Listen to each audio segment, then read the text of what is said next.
Hello and welcome to Sax Comprehensive. My name is Ken Gowdy. Listen to these 3 audio clips and see if you can figure out what they have in common.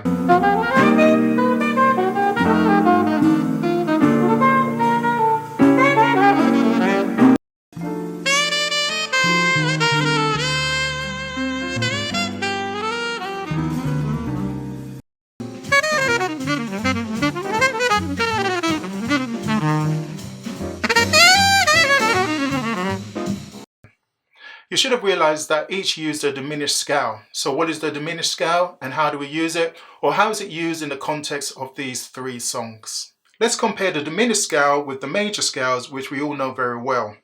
The major scales are made up of notes that follow the following pattern of intervals: tone, tone, half tone, tone, tone, tone, half tone.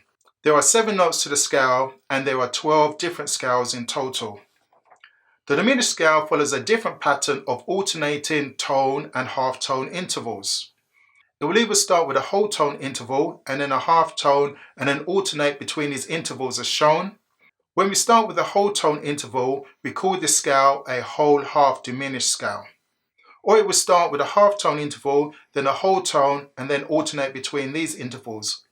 When we start with a half tone interval, we call this a half whole diminished scale.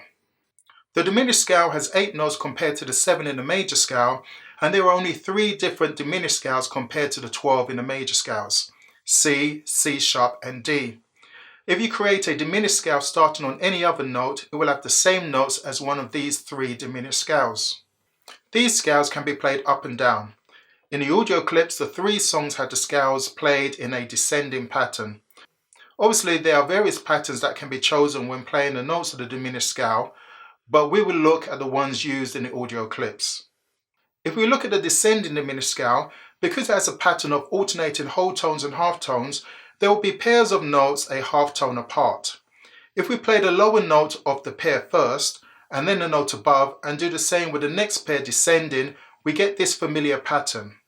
So how is the diminished scale used? It can be used over a diminished chord or over a dominant 7th chord. However, here in the audio clips, it is used to fill in the gap in the melody to add an effect. So if you were playing a song and there was a long gap between the end of a phrase and the start of another phrase, then we can use the scale to fill in the gap and to add an interesting effect. So for example, the song Over the Rainbow has lots of long notes between phrases. Instead of playing one of these long notes, we could play the descending pattern of a diminished scale. We could vary the speed of the scale or accent certain notes within the scale to add more interest.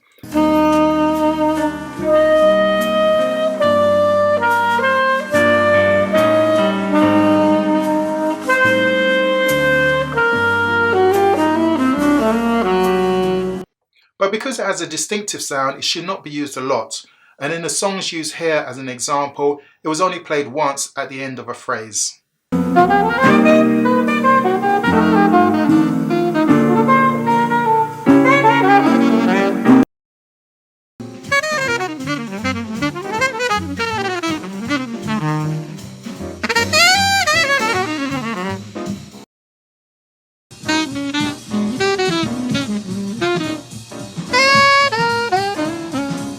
Thank you for watching, and as usual, like, share and subscribe.